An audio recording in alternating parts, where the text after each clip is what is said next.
Hello students, let us continue chapter 3 metals and non-metals. Today we are going to discuss our next topic non-metals with their physical properties. So in the previous class we have learned that there are very few non-metals as compared to metals. Some of the examples of non-metals are carbon, sulfur, iodine, oxygen, hydrogen, etc. The nonmetals are either solids, gases, except bromine, which is a liquid. Now, do nonmetals also have physical property? Let us discuss this with an activity.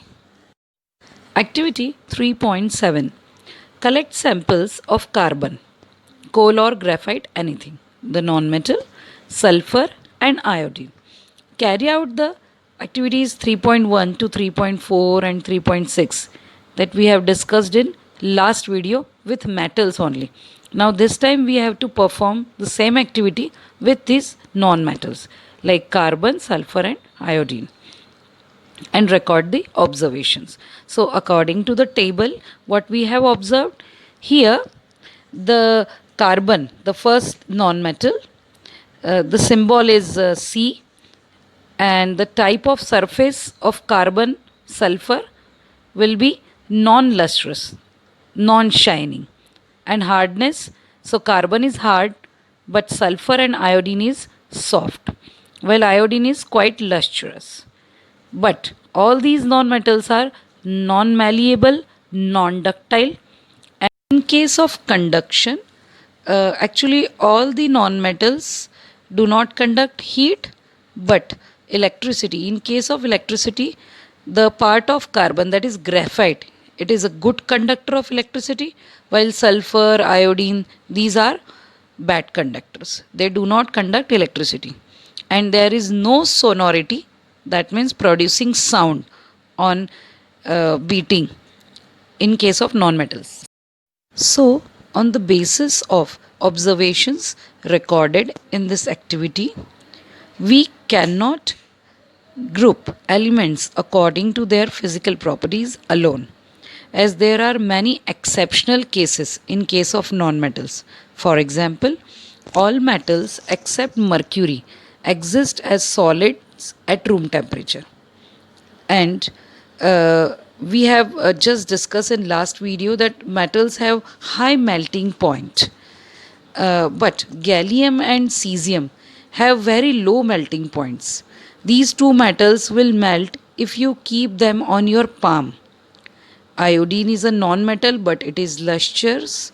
Carbon is a non-metal that can exist in different forms. Each form is called an allotrope.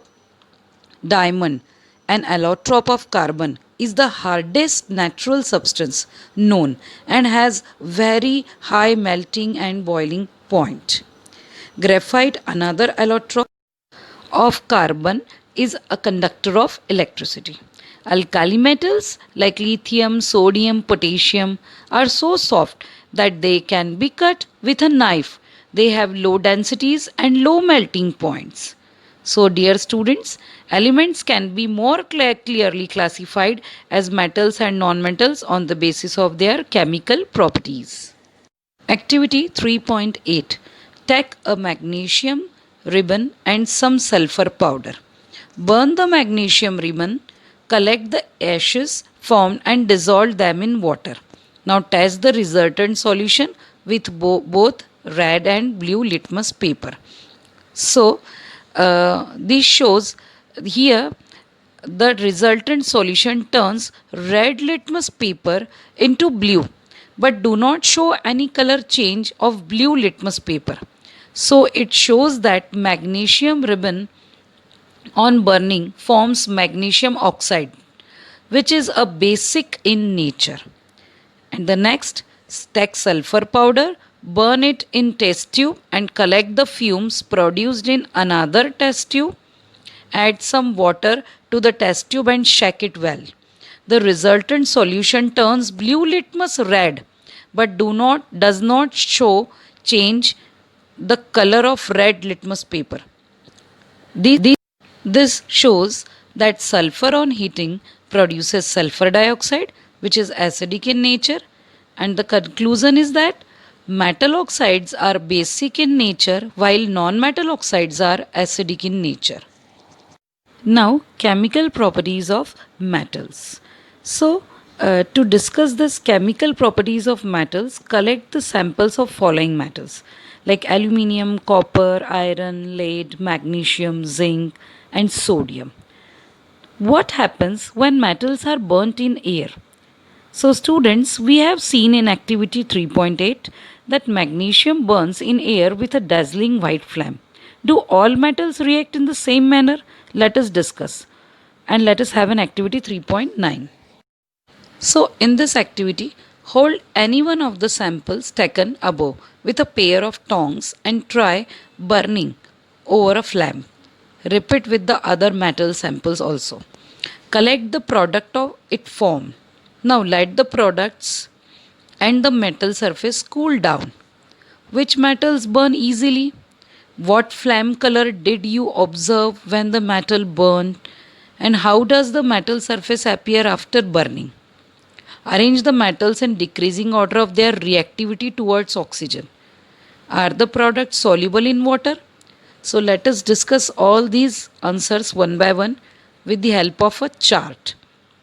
So, as we are observing this chart, here the decreasing order of the reactivity of metals with oxygen.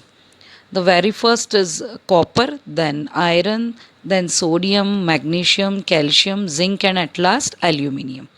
Color of the flame will be copper, greenish blue, and color of burnt metal will be black.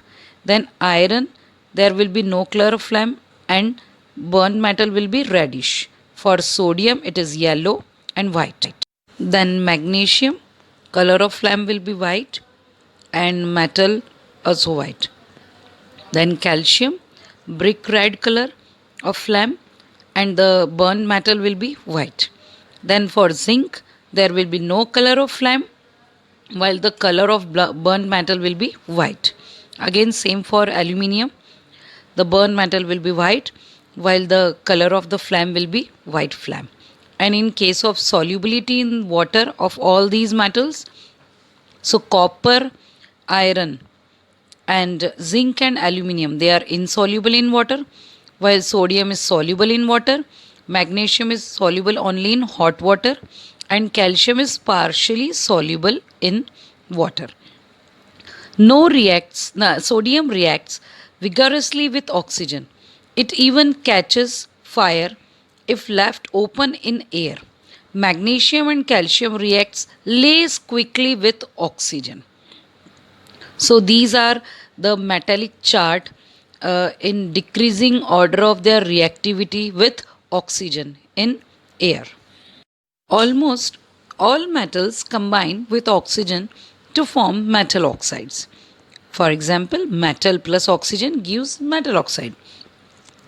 When copper is heated in air, it combines with oxygen to form copper oxide, a black oxide. And the reaction is here, twice Cu plus O2 gives CuO.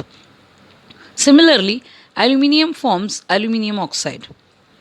Four atoms of aluminium plus 3 atoms of oxygen gives twice Al2O3. Now, copper oxide reacts with hydrochloric acid. We have discussed this in chapter number 2, acid bases. We have learned that metal oxides are basic in nature, but some metal oxides such as aluminium oxide, zinc oxide show both acidic as well as basic behavior. Such metal oxides which react with both acids as well as bases to produce salts and water are known as amphoteric oxides. Aluminium oxide reacts in the following manner with acids and bases, as shown in the reactions. Most metal oxides are insoluble in water, but some of these dissolve in water to form alkalis. For example, sodium oxide and potassium oxide dissolve in water to produce alkalis. Again shown in the reactions. Then we have observed in activity 3.9 that all metals do not react with oxygen at the same rate.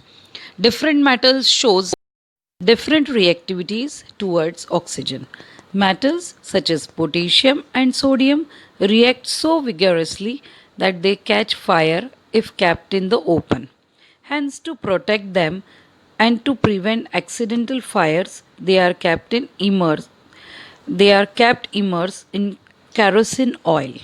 At ordinary temperature, the surfaces of metals such as magnesium, aluminium, zinc, lead, etc., are covered with a thin layer of oxygen. The protective oxide layer prevents the metal from further oxidation. And iron does not burn on heating, but iron fillings burn vigorously when sprinkled in the flame of the burner. Copper does not burn, but the hot metal is coated with a black colored layer of copper oxide. Silver and gold do not react with oxygen even at high temperatures. So, after performing activity 3.9, you must have observed that sodium is the most reactive of the samples of metals taken here. The reaction of magnesium is less vigorous, implying that it is not as reactive as sodium. But burning in oxygen does not help us to decide about the reactivity of zinc, copper, iron, or lead. So, we will discuss more reactions to conclude this reactivity of metals in next video. Thank you for listening.